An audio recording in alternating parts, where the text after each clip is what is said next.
네, 안녕하세요. 네, 동차반 시작하겠습니다. 동차반은 총 9회 일정으로 이제 진행이 될 것 같고요.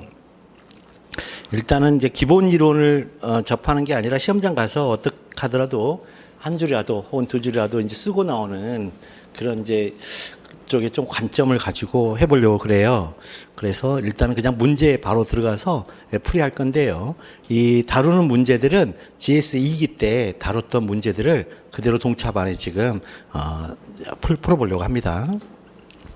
일단 이제 저는 기본적으로 법학이란 이제 법학이잖아요. 법학인데 그 중에 이제 법학마다 각각의 법학이 아니고요. 지금 우리가 하고자 하는 건 법학이 아니고 우리는 법을 하고 있거든요. 근데 각각의 법마다 답안 작성법이 조금씩 달라요. 조금씩 다릅니다. 그러니까 이제 민법과 형법이라는 민법의 답안 작성법하고 형법의 답안 작성법하고 민사소송법의 답안 작성법하고 형사소송법의 답안 작성법하고 행정법의 답안 작성법이 다 달라요. 다 다른데 똑같지 않습니다. 결코 다 다른데 그게 뭐냐면 그 법이 만들어진 철학적 배경이 달라서 그렇습니다. 법 철학적 배경이 달라서 그래요. 철학적 배경이 달라서 그렇습니다. 이걸 아시면은 딱 되는데 그러면 행정법의 철학적 배경이 뭐냐는 거죠. 행정법의 철학적 배경. 행정법은 인간의 이성으로 권력의 폭주를 막겠다는 거예요. 인간의 이성으로 권력의 폭주를 통제하겠다. 이게 행정법이에요. 그래서 헌법하고 행정법을 하게 되면 당연히 정권 비판적으로 바뀔 수밖에 없어요. 정권 옹호가 될 수가 없어요. 왜? 권력의 폭주의 위험성을 계속 주시하면서 통제하는 것이 바로 헌법과 행정법이거든요. 근데 그게 바로 인간의 이성이라는 거죠. 이성. 그럼 인간의 이성이 뭐냐? 그랬더니 아리스토텔레스의 3단 논법이에요. 인간의 이성, 법을 다루는 인간의 이성은 3단 논법밖에 없습니다. 온리입니다, 온리. 이걸 모르면은 못 풀어요. 그러니까 아리스토텔레스의 3단 논법은 이제 정언명령에서 시작을 하죠. 대전제를 정언명령이라 합니다.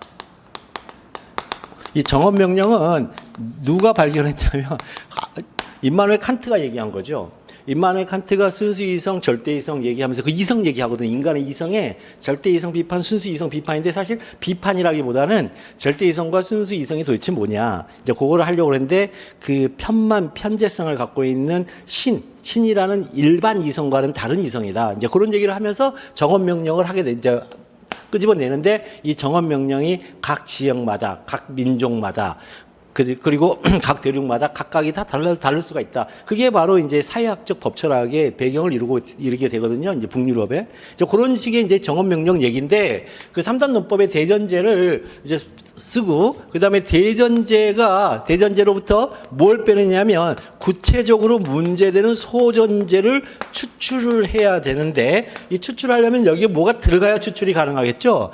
전제 상황이 들어가야 됩니다. 그러니까 소위 말하는 문제 상황이 들어가야 됩니다. 문제되는 상황이 제시되어야 이 소전제를 뺄 수가 있어요. 이렇게. 근데 종래의 약수령, 논수령 시험에서는 이게 없었죠. 여기 없이 그냥 예컨대 처분사의 추가 변경 제도에 대해 제도 논의로 시작을 했죠. 과거에 사법시험이라든가 전부 다 제도 논의를 했었죠. 예컨대 제3자에 한 재심 청구에 대해 약수를 시작하면 제도를 논의하라는 거죠. 그러면 제도는 뭐 되죠? 입법으로 법률 규정이 돼 있고 그 법률 규정에 대해서 판례가 있죠. 그러면 제도 논의로 들어가면 딱 두 개죠. 입법의 입법론적인 비판. 그 다음에 판례에 대해서는 해석론적인 비판. 그래서 입법론적인 비판과 해석론적인 비판을 이제 뭉뚱그려서 학설의 대립이라는데 그 학설을 소개하는 게 필수죠. 제도 논의할 때는. 그런데 이렇게 넘어오면 학설이 의미가 없어지죠. 그래서 소전제를 추출합니다. 그럼 소전제가 이제 이다 아니다라는 평가를 해야 되죠. 판단을 해야 되죠. 판단을 하려면 기준이 필요하죠. 이 판단 기준이 곧 판례입니다. 그래서 그러면 대전제는 뭐냐? 법률 규정이죠. 그러면 우리의 법학 답안 작성은 깔끔하게 법률 규정 외우고 판례 외워서 이 문제 상황을 해결하면 되는 거죠. 이렇게 쓰는 거예요. 이게 케이스 풀이의 처음이자 마지막이에요. 알파와 오메가예요. 근데 이렇게 가르치는 선생님들이 없어요. 실음동에. 제가 이렇게 가르치니까 이상한 답이라고 그래요. 이상한 답이라고. 아니요. 저한테 배우면요. 뭐가 쉬워지냐면 판결문을 읽기가 쉬워요. 판결문이 이렇게 쓰여져 있어요. 판결문이 명확하게 아리스토텔레스의 3단 논법에 입각해서 쓰여져 있어요. 판결문은 그 밖으로 벗어나면 이게 뭐가 되냐면 논리가 비약이 되거나 논리가 비약이 되거나 논리가 누락이 되거나 논리가 궤변으로 흐를 가능성이 높아요. 그래서 그걸 못하기 위해서 3단 논법, 이 무드죠. 논법은 무드. 이 논법이 들어온단 말이에요. 법이. 이 법이라는 게 우리가 얘기하는 이 법이 아니고 무드. 무드라는 건 뭐냐면 이 정형화되고 규격화된 모델을 말하죠. 그 모델 안으로 들어와야 된다는 거죠. 그러면 언제 어떻게 하느냐? 우리 행정법, 지금 이제 행정쟁송법은 가장 대표적인데 행정쟁송법은 그러면 어떻게 하느냐? 사반작성법이 일단은 법률 규정을 여러분들이 다 알고 계셔야 돼요. 법률 규정을 다 알고 계셔야 돼요. 법률 규정의 주소를 다 아셔야 돼요. 근데 주소라고 해봐야 몇 개 안 돼요. 행정소송법이에요. 행정소송법 규정을 다 알고 계셔야 되는데 그 문제로 나오는 행정소송법 규정은 다 알고 계셔야 돼요. 그 다음에 이 법률 규정을 딱 봤더니 법률 규정은 뭐예요? 명사들의 집합이죠. 명사들의 집합이죠. 따라서 명사 1, 명사 2, 명사 3 이렇게 이루어져 있겠죠. 그러면 이런 것들이 다 뭐예요? 이게 바로 소전제죠. 소전제. 그러면 소전제가 됐으니까 주어져 있는 설문, 주어져 있는 케이스의 설문을 봤더니 명사 1은 이건 분명하네. 사실이 분명. 요거는 언급조차 없네. 요거는 좀 문제가 이렇게 세 개로 나뉘어지죠. 요 분명한 걸 뭐라 하냐? 특문사. 특별히 문제될 만한 사정이 엿보이지 않는다. 이렇게 쓰죠. 특문사로 쓰죠. 언급이 없어요. 특별한 사정이 엿보이지 않는다. 이렇게 쓰죠. 특별한 사정이 엿보이지 않는다. 이렇게 쓰죠. 그러니까 명사가 어떤 케이스가 언급이 돼 있는데 이 언급이 명사 1과 비교해 봤더니 너무나 분명한 사실이에요. 예컨대 침입적 처분의 직접 상대방. 그럼 침입적 처분의 직접 상대방은 원고적 격이 문제될 만한 사정, 문제될 만한 원고적 격이 특별히 문제될 만한 사정이 엿보이지 않아요. 이렇게 언급이 되어 있는데 너무나 명백하고 분명한 사실은 특문사, 특별히 문제될 만한 사정이 엿보이지 않는다고 쓰고요. 아예 언급 자체가 없는 경우 있어요. 예컨대 어떤 법원에 소를 제기했다. 언제까지 소를 제기했다. 제소기간 이런 거 안 나오거든요. 실제 시험 문제. 그럼 제소기간이라든가 이 법원, 관할 법원이 언급이 안 돼 있어요. 그거는 문제될 만한 특별한 사정이 없는 거죠. 이것도. 문제가 될 만한 특별한 사정이 엿보이지 않는 거죠. 그래서 이제 언급이 없는 건 특별한 사정이 엿보이지 않는다 그러고 언급이 되어져 있으나 문제가 안 되는 것은 특별히 문제될 만한 사정이 엿보인다. 이렇게 둘로 나눠서 쓰면 돼요. 그러면 채점자가 알아들어요. 이것 가지고서 막 교과서 내용 쓰면서 교과서 내용 쓰고 사안의 경우 문제 안 되네. 얼마나 허탈한지 몰라요. 허탈하죠. 그걸 왜 써? 문제가 안 되는데 왜 쓰냐 말이에요. 엿보이지 않는데 왜 쓰죠? 문제의 소지에서 전부 다 소거해주고 그렇다면 요것만 문제된다. 그래서 요것만 문제된다가 되는 거죠. 그럼 요것만 문제되니까 뭐뭐인지 문제된다고 항상 쓰는 거죠. 뭐뭐인지 문제된다니까 이거 이렇게. 그래서 이 대전제, 이게 대전제인데 대전제에서 출발해서 이렇게 케이스를 풀이해서 문제되지 않는다, 엿보이지 않는다, 문제된다 이렇게 빠져나오는 요거를 크게 묶어서 뭐라 하냐? 문제의 소재라 그러죠. 요거를 크게 묶어서 문제의 소재 혹은 문제점 혹은 쟁점 사항의 정리 이렇게 쓰죠. 그 다음에 이 문제된다가 이제 다음 목차로 가죠. 뭐뭐인지 문제되니까 뭐뭐인지 문제된다만 문제된다만 표현만 여부로 바꿔주면 되죠. 여부로 바꿔주면 1번 목차 필수 목차 판례 2번 목차 사안의 경우 이렇게 되는데 그런데 어떤 제도 논의에서는 학설이 매우 중요한 경우가 있죠. 그때는 학설 판례, 검토, 사안의 경우 이렇게 지나가죠. 1, 2, 3, 4. 그랬을 때 검토는 무조건 판례가 타당하다입니다. 무조건 판례가 타당하다예요. 학설의 대립이 있더라도. 그럼 여기 앞에 어떤 근거를 제시해야 되겠죠. 이 근거 제시가 곧 여기서는 점수죠. 무조건 판례 타당이에요. 학설과 판례가 이렇게 서로 비판적이잖아요. 무조건 판례가 타당입니다. 케이스 풀이 있는 한. 제도 논의에 있으면 학설이 타당하다고 하는데 제도 논의에 있으면 통설 혹은 다수설이 타당하다고 그래요. 그런데 이렇게 케이스 프리로 들어가는 한 판례가 소설이고 학설이 부동의 다설이에요. 그래도 판례가 타당해요. 혹은 뭐뭐인지 여부에서 다시 여기 안에 들어서 또 법률 규정으로 또 출발해야 되는 경우도 있어요. 그때는 다시 1번 문제의 소재죠. 다시 문제의 소재 1번이. 그 다음에 2번 문제된다니까 원모인지 여부. 이때는 1번이 아니고 양가로 1번이 판례, 양가로 2번이 사안의 경우. 이렇게 되죠. 이럴 때는 반드시 뭐가 필요해요? 3번의 소결이라는 게 필요하죠. 문제의 소재로 출발하면 소결이 필요해요. 그런데 지금 이제 끝났죠. 이제 여기서 사안의 경우 뭐뭐인지 여부, 뭐뭐이다 아니다. 이렇게 나오고 또 여기서도 사안의 경우 뭐뭐이다 아니다. 이렇게 나오고 여기는 소결에서 뭐뭐이다 아니다. 이렇게 나온단 말이에요. 그러면 마지막 이제 목차는 뭐냐? 로마자 3번. 로마자 3번의 목차. 네. 여기서 문제의 소재잖아요. 여기. 근데 여기 로마자 1번이잖아요. 여기는 1번의 문제의 소재니까 소결이었잖아요. 여기는 설문의 3번이 설문 해결이에요.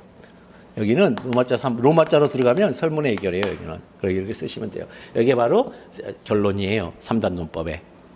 문제의 소재에서 대전제, 소전제 발굴해서 뭐뭐인지 여부에서 소전제에 대한 결론을 내려주고 대전제, 소전제, 그러니 결론으로 해결. 완벽한 3단 논법이죠. 이렇게 쓰시는 거예요. 요거를 반드시 기억을 하셔야 됩니다. 요거 기억 안 하면요. 무지막지하게 쟁송법이 많아요. 공부할 게. 공부할 분량이 너무 많고 그 다음에 과잉학습을 하게 돼요. 여러분들 제가 보기에는 거의 180% 공부를 하세요. 그래놓고 점수는 50점대 맞아요. 무슨 그런 기가 막힌 공부를 하세요? 아니에요. 딱 60% 공부해서 60점 맞으면 돼요. 그게 제가 가르쳐주는 방식대로 하면 됩니다. 그렇게 하면은 절대로 60점 이하로 안 떨어집니다, 이게. 왜? 아니, 전문 있고 판례가 있는데 어떻게 채점자가 그거를 학설이 없다고 그거를 점수를 안 줘요. 그 채점자가 이상한 거죠, 그건. 학설이 아무런 의미가 없는데, 케이스 프리에선 학설이 아무런 의미가 없어요. 케이스 프리로 나오는 한은 시험 문제가 케이스 프리로 나오는 한은 학설이 아무런 의미가 없어요. 오로지 판례에서 하는 경우예요. 자, 그래서 1문부터 한번 볼게요. 관할 행정청은 갑의 어업 면허의 유효 기간이 만료됨에 따라 동어업 면허의 연장을 허가하여 새로이 어업 면허를 함에 있어서 관련 법령에 따라 면허 면적을 종전의 어업 면허보다 축소하였다. 갑이 자신의 재산권을 침해하는 면허 면적 축소와 관련된 법령의 취소를 청구하는 행정소송을 제기하거나 어업 면허 면적을 종전으로 환원해 주는 처분을 청구하는 행정소송을 제기하는 것이 적법하게 인정될 수 있는가? 이렇게 이제 물어보면 요거 머릿속에 이게 뭐가 돼야 돼요? 이미지가 돼야 되죠. 소장을 쓰는데 어떻게 쓰냐? 소장을 쓰는 것에 대한 이미지가 만들어져야 되죠, 그거. 소장을 쓰는데 첫 번째 원고, 피고, 인지대 첨부하는데 지금 청구 취지 1번에다가 지금 청구 취지 1번과 관련된 거거든요. 청구 취지 1번에다가 면허 면적 축소와 관련된 법령의 취소를 청구하죠. 그러니까 법령을 취소한다. 면허 면적의 축소와 관련된 법령을 취소한다. 2번 소송 비용은 피고의 부담을 한다.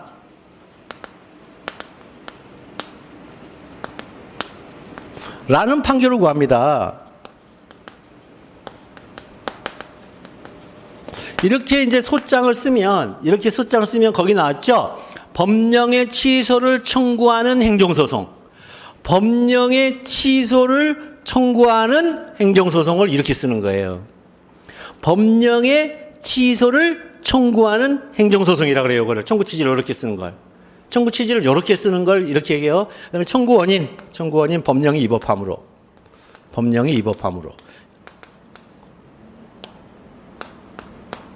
이렇게 이제 쓸 수 있느냐, 요거를.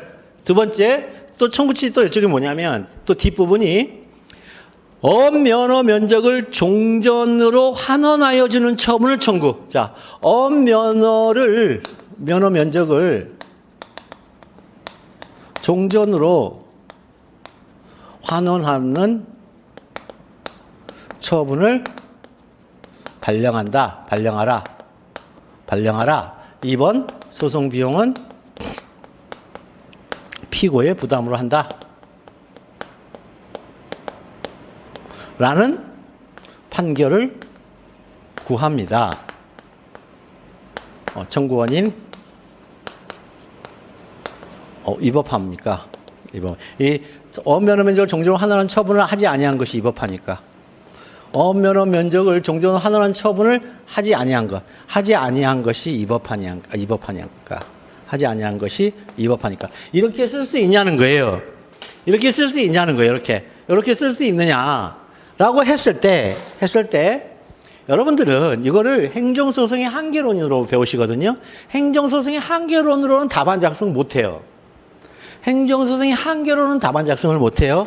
뭘로 답안 작성을 해야 되냐면 취소한다에 여기를 쓸 수 있냐는 거예요. 여기다가 청구 취지 1번에다가 이걸 쓸 수 있느냐. 두 번째는 청구 취지 1번에 뭐뭐를 발령하라 라는 요 표현을 쓸 수 있느냐. 표현을 쓸 수 있느냐의 문제예요. 요 문구를 쓸 수 있느냐. 요 문구를 쓸 수 있느냐의 문제예요. 그랬을 때, 자, 앞에 있는 요 문구와 관련해서는 이거는 취소소송의 대상이 되는 처분만 쓸 수 있다는 거예요. 이걸 알면 되죠. 최근에 판례가 이제 시험 문제 많이 나오는 게 최근 판례는 취소소송의 대상이 되는 행정청의 행위도 가능하다. 아주 극히 예외적으로.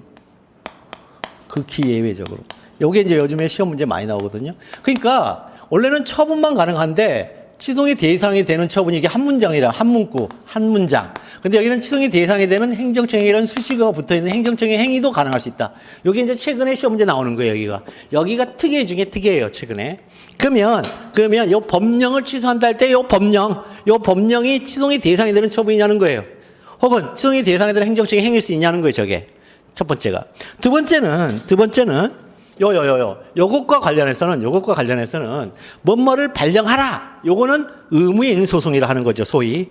이거는 소위 의무 이행 소송이죠. 의무를 이행하라는 소송이니까 이행하라. 뭐뭐 하라. 이행이라는 것은 판결문에 뭐뭐 하라로 끝나는 걸 이행 소송이라고 그래요.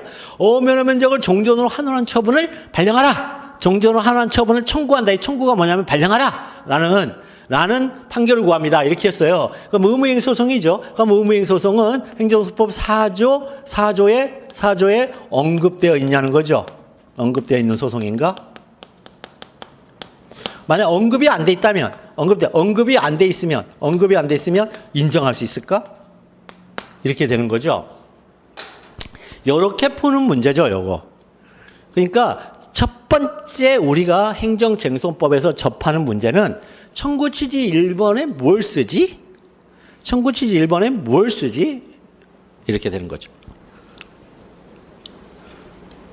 자, 그래서 행정소송의 제기가 적법하냐 이렇게 물어봤으니까 행정소송의 제기가 적법하려면 2% 바꿔주죠. 정언명령을 찾는 방법.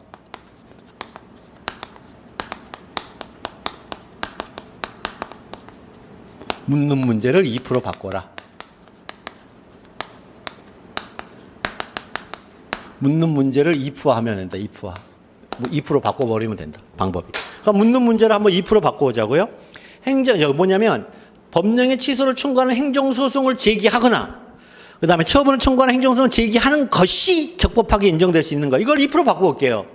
행정소송을 제기하는 것이 적법하게 인정될 수 있으려면 이렇게 바꾸면 되죠. 있으려면 행정소송 요건을 충족하여야 하고 법률상 분쟁을 해결할 소송 형식이 법원에 속하는 권한이어야 한다. 그 소송 형식이 법원에 속하는 권한이 있어야 된다는 거예요.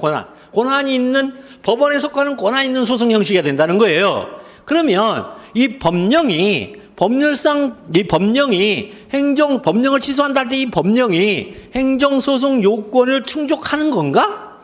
두 번째, 어면허 면적을 종전으로 환원한 처분을 발령하라. 라는 것이 법원에 속하는 권한인가? 이 소송 형식이?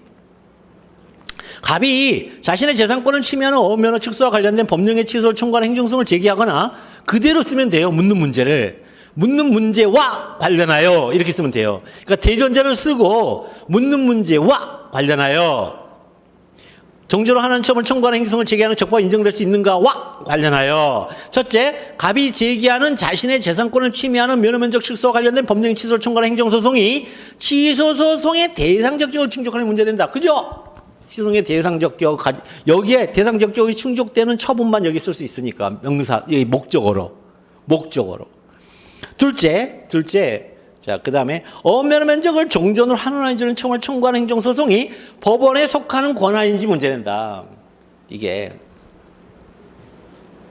법원에 속하는 권한이 아니면 권력분립상의 한계라 그래. 이거를 어려운 말로는 행정소송의 한계론에서. 근데 그렇게 쓰는 게 아니라고요. 그냥 이 소장 가져오서 이렇게 바로 다이렉트하게 이렇게 쓰는 거라고요. 이렇게 써야 초고득점을 해요. 행정소송의 한계론 써봐야 간신히 명가락해요. 그건. 왜냐하면 그게 관점이 아니거든요. 정작 중요한 관점은 소장을 제대로 쓸 수 있느냐의 관점이거든요. 이게 학문이 아니에요. 행정쟁송법은 학문이 아니에요. 문서를 얼마만큼 잘 쓸 거냐에 대한 관점이에요. 자, 그래서 이제 또 볼게요. 자, 문구가 이렇게 돼 있죠. 대전제 행정소송을 제기하는 것이 적법하게 인정될 수 있으려면 행정소송 요건을 충족해야 하고 법률상 분쟁을 해결할 소송 형식이 법원에 속하는 권한이어야 한다. 그 다음에 전제 상황, 갑이 자신의 재산권을 침해하는 면허면적 축소와 관련된 법령의 취소를 청구하는 행정소송을 제기하거나 면허면적을 종전으로 환원해주는 처분을 청구하는 행정소송을 제기하는 것이 적법하게 인정될 수 있으려면 있는가와 관련하여 있는가, 이게 전제 상황, 있는가와 관련한 이제 소전제 발굴. 첫째, 갑이 제기하는 자신의 재산권을 침해하는 면허면적 축소와 관련된 법령의 취소를 청구하는 행정소송이 취소의 대상적 격을 충족하는지 문제된다. 소전제 발굴. 둘째, 면허면적을 종전으로 환원해주는 처분을 청구하는 행정소송이 법률에 속하는 법원에 속하는 권한인지 문제다. 소전제 발굴. 그러면 이제 이 소전제 있잖아요. 문제의 소재에서 쓴 이 소전제의 표현은 절대로 바꾸면 안 돼요. 이게 율법적 사고의 처음이자 끝이에요. 여러분들 혹시 성경책에 보면 율법 하나라도 땅에 떨어지지 않는다 그러잖아요. 이게 무슨 얘기냐면 점 하나라도 바꾸지 말라는 거예요. 이게 율법 하나라도 땅에 안 떨어져 내가 다 그거 저거 할 거야. 전부 다 내가 fulfill, 내가 완벽하게 실현할 거야. 다 그렇게 목사가 되는데 그런 거 아니에요. 율법은 땅에 안 떨어져요. 그러면 율법이 땅에 안 떨어진다 이 말은 성경에서는 땅은 있잖아요. 세상적 성공이거든요. 율법 통해서 세상적 성공 절대 못해. 순복음 가면 율법 잘 지키면 성공한다잖아요. 고지론. 그 다 이단이죠. 그런 건. 그런 거 아니에요. 율법은 땅에 안 떨어져요. 땅에 안 떨어져요. 율법은 하늘에 있어요. 진리는 하늘에 있어요. 그거 똑같아요. 여기도 율법은 땅에 안 떨어지기 때문에 율법은 절대 변개할 수가 없어요. 땅적인 어떤 목적을 수행하기 위하여 변개할 수가 없어요. 서머리 할 수도 없어요. 어브리비게이션, 요약할 수도 없어요. 단절적으로 절단할 수도 없어요. 그래서 표현을 그대로 끌고 가요. 첫째 표현, 갑이 제기하는 자신의 재산권을 침해하는 면허면적 취소와 관련된 법령의 취소를 청구하는 행정소송이 소송의 대상적 격을 충족하는지 문제된다만 여부로 바꿔주면 돼요. 표현을. 그러면 노마자 2번. 갑이 제기하는 자신의 재산권을 침해하는 면허면적 취소와 관련 법령의 취소를 청구하는 행정소송이 소송의 대상적 격을 충족하는지 문제된다? 여부. 그래놨더니 다시 대전제가 필요해요. 여기에는 다시 대전제가 필요해요. 자, 어떤 대전제가 필요하냐면 여러분들 그 비치법전을 갖고 계시면 그 행정소송법을 보시면 아시겠지만 자 19조를 보면은 뭐라고 나오냐면 취소소송의 대상이라는 제목이에요. 제목이 취소의 대상적 격도 아니에요. 12조는 취소의 원고적 격이에요. 13조는 취소의 피고적 격, 이렇게 적격이란 말을 썼는데 19조만큼은 취소의 대상 적격이라 안 하고 그냥 단순하게 취소의 대상 이렇게 놨어요. 그죠? 취소의 대상. 그래놓고 자 취소 소송은 처분 등을 그 대상으로 한다 이렇게 써놨죠. 처분 등을 그 대상으로 한다고 써놨죠. 그러면 그 처분 등의 정의를 알아야 되잖아요. 처분 등이 뭔지 2조에 있어요. 2조에. 처분 등의 정의가 2조에 있어요. 2조 1항 1호에 2조 제1항 제1호는 처분 등의 정의고 그 다음에 2호는 부재하기의 정의예요. 그러면 1호의 정의를 보면 이렇게 되죠. 처분 등이란 행정처에 의한 구체적 사실에 관한 법집행으로서의 공권 행사 또는 그거와 그 밖에 예전의 행정작용 및 행정심판에 대한 재개를 말한다. 이렇게 써놨죠. 그러니까 등자라는 건 복수란 뜻이잖아요. 그래서 처분 등은 뭐예요? 처분 플러스 재결이죠, 지금. 처분 등은 처분 플러스 재결이죠. 그러면 그 중에 재결은 너무나 명백해. 행정심판에 대한 재결이기 때문에 너무 명백해서 재결에 대해서는 정의 규정이 없어요. 뭐 정의가 있어요? 그냥 행정심판에 대한 재결인데. 근데 처분은 반드시 정의 규정이 필요해요. 그래서 행정청이 행하는 구체적 사실에 관한 법집행으로서의 공권 행사 또는 그거와 그 밖에 있는 행정작용이에요. 그런데 첫 문장을 법조문을 어떻게 배열하느냐가 문제가 돼요. 행정소송법 가르고 이하동법 제19조와 동법 제2조 제1항 제1호 이렇게 쓰면 이걸 이론설이라 그래요. 요거를 실제법적 처분 개념설이라 그래요. 이원설, 학계의 다수설, 학계의 거의 통설, 판례만 이론설이고 학계의 통설은 2조 1항 1호에서 처분이 뭔지를 먼저 밝히고 이게 처분이면 취소의 대상이 될 수 있는지를 또 밝히자는 거예요. 19조로. 그래서 2조 1항 1호에서 19조로 넘어가는 관계로 써요. 근데 판례는 19조와 2조 1항 1호라 해서 한꺼번에 몰아서 평가해요. 차이가 있죠? 차이가 있죠, 이거. 그러니까 이런 표현으로 그 차이를 보여줘야 돼요. 만약 이원설을 쓰면 이렇게 쓰죠. 행정소송법 제2조 제1항 제1호에 의하면 처분이란 행정청이 하는 구체적 사실한 법적 공권 행사 또는 그거와 그 밖에 예전의 행정작용을 말하며 그 처분이 개직구 외부요. 개별적, 직접적, 구체적, 외부적 법적 효과를 발생시킨다면 행정법 제19조예요. 취소의 대상이 된다. 이렇게 써요. 달라요. 표현이 완전히 달라요. 우리는 판례 표현으로 쓰는 거예요. 언제나. 그래서 대전제는 법률 규정이라고 했어요. 아까 대전제가 대부분 법률 규정이라고 했어요. if를 바꾸면 대부분 법률 규정이 존재해요. 법률 규정이 존재 안 하는 게 몇 개 있는데 법률 규정이 존재합니다. 그래서 이 법률 규정 찾아 쓰는 게 찾아서 쓰는 것이 배점, 쓰는 것이 점수의 점수. 이거. 자, 법률 규정이 존재하는데 이걸 찾아서 쓰는 것이 점수 획득이에요. 요거. 그러니까 여러분들한테 왜 비치법전을 왜 주겠어요? 비치법전에서 법률 규정 찾아 쓰라는 거예요. 비치법전 보고 베끼기예요. 보고 베끼기. 아니 나 보고 베끼기 하라고 했더니 이게 무슨 컨닝인지 착각하는 사람들 있더라고요. 법학에서는 비치법전을 보고 베끼는 게 답안 작성에 있잖아요. 기본 중에 기본이에요. 보고 베끼는 게. 보고 베끼는 것이 기본 중에 기본이에요. 아셨죠? 이거 컨닝 아니에요. 제가 사실 공부할 때 이거 컨닝이라고 잘못 알아가지고 3년 연속 실패했단 말이에요. 모르고. 법률 규정을 무슨 외우려고 등신같이 막 트라이했다고요. 비치법전 주는데 시험장 가면. 아주 비치법전만 한 6개 받았어요. 아주. 미쳤어요. 법무부에 있잖아요. 이거 마분지 비슷한 걸로 해가지고 뜨거운 걸로 해가지고 비치법전 준단 말이에요. 현암사에서 나오는 게 아니라. 그게 매년 정부에서 그걸 매년 이렇게 만들어가지고 줬어요. 풀맥인 걸로. 신림정 오면 이제 또 2차 끝나면 막 깔렸죠. 또 중고서적에. 자기가 이제 성균관대 가서 봤거든요. 그때는. 법률 규정이 존재하면 찾아서 쓰는 것이 점수 획득이에요. 찾아 쓰는 게. 이거 절대로 이 보고 베끼는 건 컨닝 아니에요. 보고 베끼지 못하면 뭘 못 찾아내요? 법률 규정은 소존재의 집합이라고 했잖아요. 이 소존재 못 찾아내요. 이거 보고 베끼지 못하면. 자, 그래서 일단은 법률 규정이죠. 첫 번째가 자, 취소 소송의 대상 적격을 충족하냐 할 때 첫 문장이 뭐다? 법률 규정. 법률 규정을 시작하니까 목차가 뭐예요? 문제의 소재. 그런데 로마자 안에 있는 목차니까 아라비아 숫자 1번 문제의 소재. 그래서 행정소송법 제19조와 항상 행정소송법은 이하동법 가르고 가로 닫고 쳐놓고 와 해놓고 동법 제2조 제1항 제1호에 하면 매번 행정소송법을 쓸 수는 없으니까 취소의 대상이 되는 처분 이렇게 쓰는 거예요. 언제나 주어를. 취소의 대상이 되는 처분이 주어예요. 이거. 취소의 대상이 되는 처분이란 즉 19조와 2조 1항 1호를 서로 묶어줘야 된다고요. 한 단어로. 그럼 취소의 대상이 되는 처분이란 자 여기서 소존재 하나씩 나오죠. 첫 번째 행정청. 이게 소존재죠. 명사니까. 이 행하는 구체적 사실에 관한 법집행 이게 또 하나의 명사죠. 의로서에는 법적 성질, 세 번째 공권력 행사, 네 번째 법 집행으로서의 극거부, 다섯 번째 법 집행으로서의 공권력 행사와 그 밖에 예전한 행정작용. 그래서 공권력 행사와 그 밖에 예전한 행정작용은 언제나 한번 같이 묶어요. 판례가 언제나 같이 묶어요. 그 두 개를. 그래서 취소의 대상이 되는 처분이라고 묶어요. 그건 자기 처분이니까, 자위니까.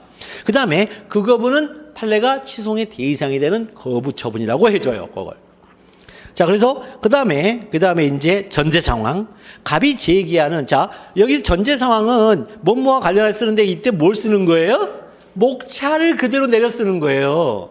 여기 보니까 문제의 소재에서 첫째 문제된다가 그 목차에 뭐뭐 인지 문제된다가 뭐뭐 인지 여부로 됐죠? 그리고 안에 들어가서 뭐뭐 인지와 관련 또 써먹어요, 그걸. 그래서 문제의 소재에서 얼마나 표현을 잘 쓰냐에 따라서 그게 목차 표현이 되고 목차 안에 1번의 문제의 소재 안에서 뭐뭐인지와 관련해서 그 표현이 또 돼요.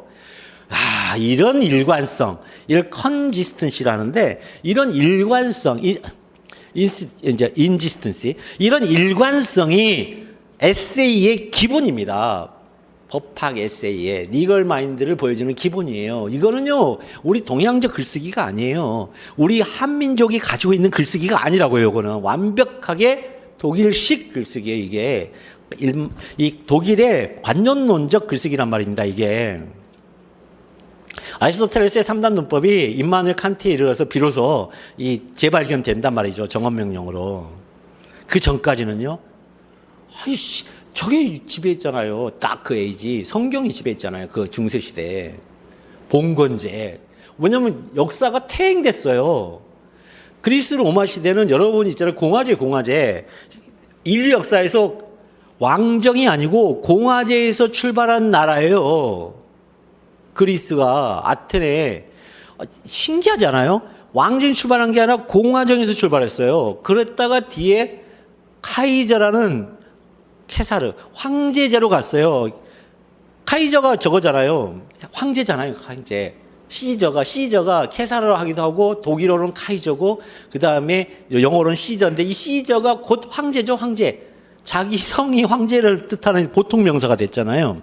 황제 국가가 되고, 그 황제 국가가 무너지니까, 뭐가 이제 나왔죠? 갑자기 신이 나왔어. 그러면서 봉건제가 돼요. 왕권 신수를 해서 봉건제로 돼요.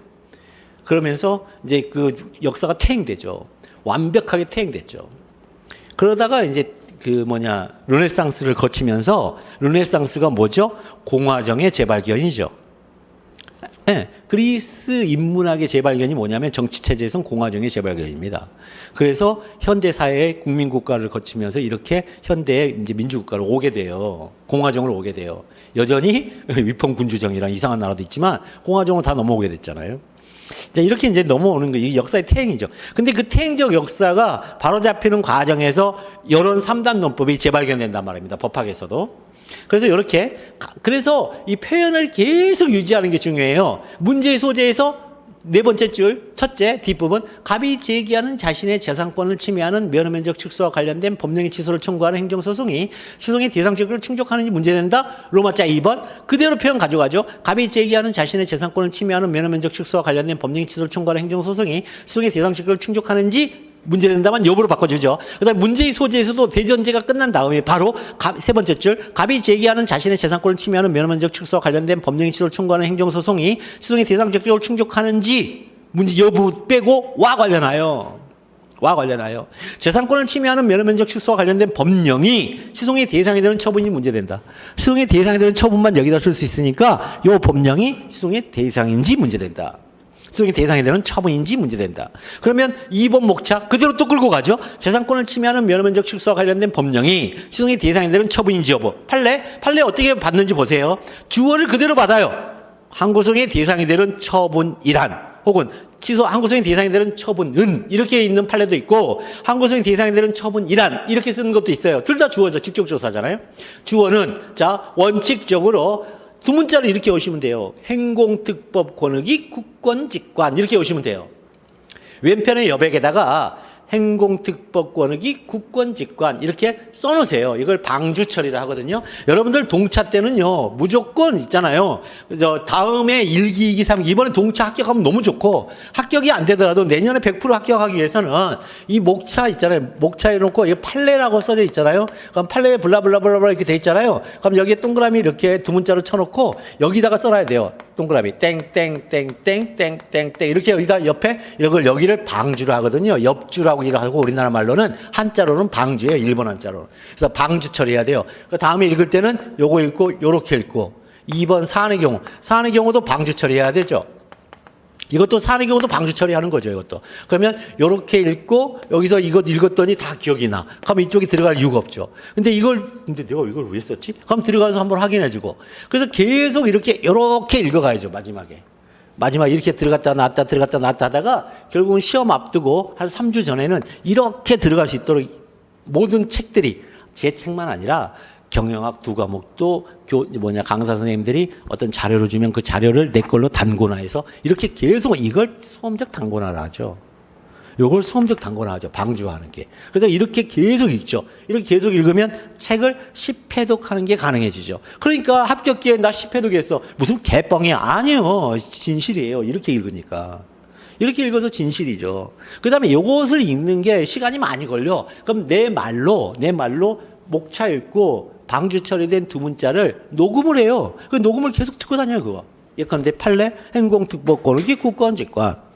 사안의 경우 법령은 구체적 사실에 대해 해석을 통하여 구체적 행정적인 형식으로 적용되는 것이다. 자, 법령은 해석을 통하여 적용되는 것에서 법회적. 그래서 국민의 권리에 직접 관계 있는 행위가 아니다. 법회적이죠, 법회적.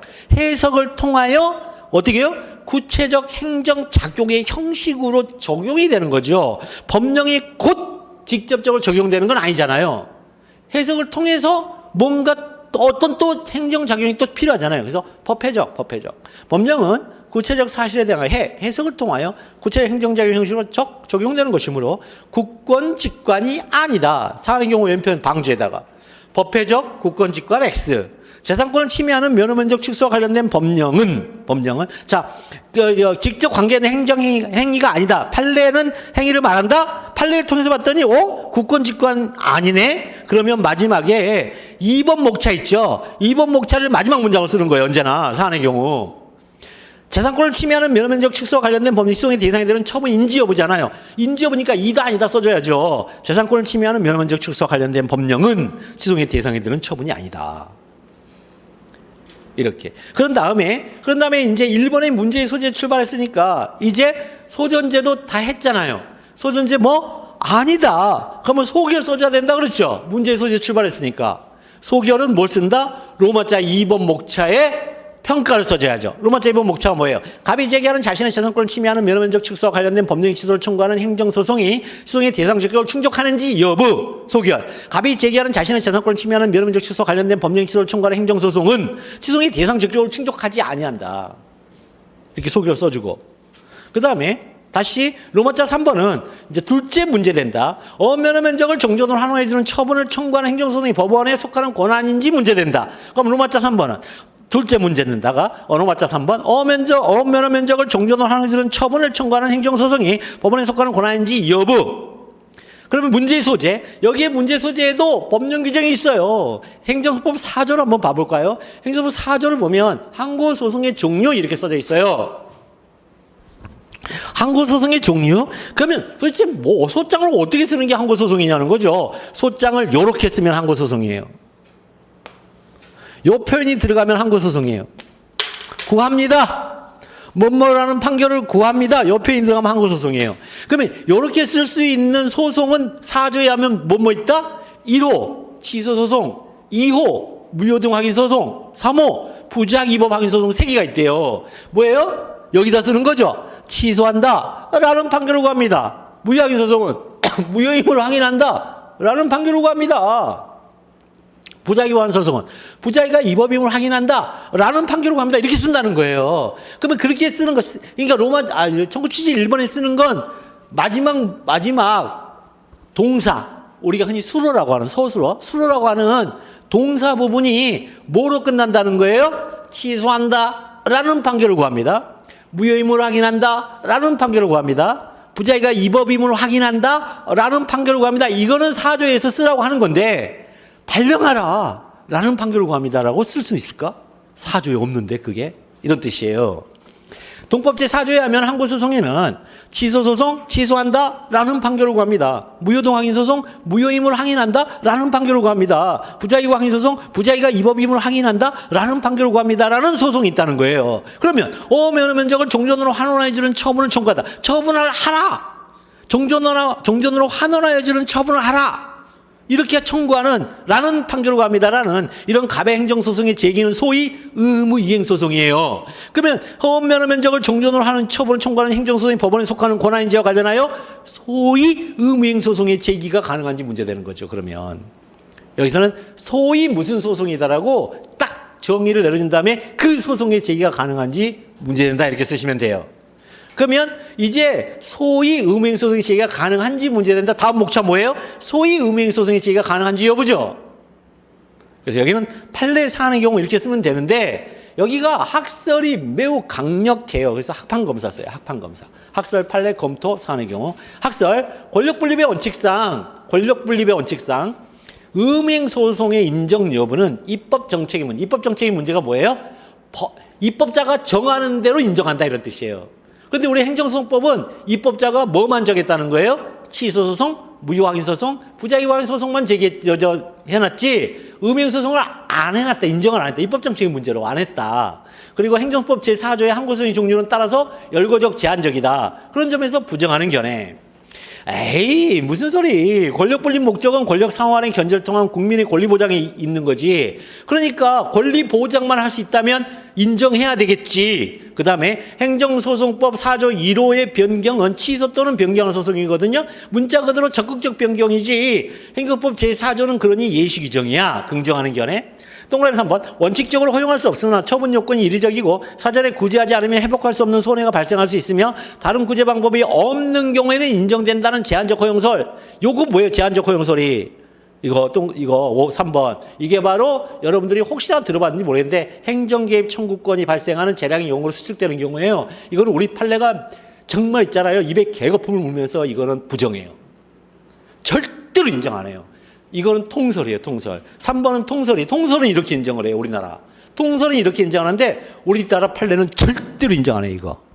절대로 인정 안 해요. 진짜로 아예 절대로 인정 안 해요, 지금. 여기는 정말 첨예하게 대립해요, 학설과 판례가. 판례는 학설 보고 배 따뜻하고 책상머리만 있으니까 이상한 소리 한다고 그래요, 여기. 근데 학설은 판례 보고 국민의 권리 구제에 관심이 없다고 그래요. 천만의 말씀이에요. 판례가 맞아요. 그래서 판례는 동그라미 1번이에요. 판례. 자, 이렇게 나왔죠? 검사에게 압수물 환부를 이행하라 라는 청구. 뭐예요? 검사는 압수물 환부를 이행하라 라는 판결을 구합니다. 이렇게 쓴 거예요. 그럼 그 청구는 행정청의 부작위. 지금 부작위가 뭐예요? 압수물 환부를 안 하고 있다는 거죠. 압수물 환부를 안 하고 있다는 부작위에 대하여 일정한 처벌을 하도록 하는 소송이니까 무슨 소송? 의무행소송이죠. 의무행소송으로 현행 행정소송법상 허용되지 않는다. 우리 판례가 현행 행정소송법상 허용되지 않는데요. 4조를 제한적이고 열거적으로 해석했어요. 검토 및 사안의 경우. 자, 검토. 항고소송의 종류를 정하고 있는 행정법 제4조를 예시적 규정으로 해석하여 무명 항고소송의 형태로 의무행소송을 실무하는 것이 가능하다는 견해는 명문으로 인정된 부작위 확인 소송을 사문화시키죠. 아니 부작위를 의무행소송으로 갈 수 있다고 해버리면 누가 부작위 확인 소송으로 가겠어요. 그러니까 4조 3호에 있는 부작위 확인 소송을 사문화시켜버리죠. 해석으로. 이건 해석으로 사문화시키면 말도 안 돼요. 그래서 입법자의 의사에 반하는 해석. 절대 불가능. 그래서 입법자의 의사에 반하는 해석이라 할 것이므로 현행법상 해석으로는 부정설과 판례가 타당하다. 그러면 사안의 경우 소위 의무행소송의 제기가 가능하지 않다. 그러면 소결 뭐예요? 로마자 3번에 대한 이제 평가 또 해줘야 되겠죠. 문제의 소재에서 출발했으니까. 그럼 로마자 3번의 목차 그대로 쓰는 거예요. 소결에. 면허 면적을 종전으로 환원해주는 처분을 청구하는 행성이 법원에 속하는 권한인지 여부. 면허 면적을 종전으로 환원해주는 처분을 청구하는 행정소송은 법원에 속하는 권한이 아니다. 그럼 설문 해결. 문제의 소재에서 설문 해결로 이제 다시 연결되죠. 갑이 자신의 재산권을 침해하는 면허 면적의 축소와 관련된 법령의 취소를 청구하는 행정소송을 제기하거나 면허 면적을 종전으로 환원해주는 처분을 청구하는 행정소송을 제기하는 것은 적법하게 인정될 수 있는지, 적법할 수 인정될 수 있는가? 적법하게 인정될 수 있지 않다. 적법하게 인정될 수 없다 이렇게 쓰지 않아요. 있는가? 있지 않다. 있다. 있지 않다. 없는가? 없다. 없지 않다. 이렇게 쓰는 거예요. 있지 않다의 반대말이 없다가 아니에요. 없지 않다의 반대말이 있다가 아니에요. 요거는 입증 불가능해요. 아시겠죠? 있다가 명백하게 입증될 수 없다는 거예요. 이건 논리학이에요, 논리학. 논리학이에요. 자, 조금 쉬었다가 이제 이문 보도록 하겠습니다.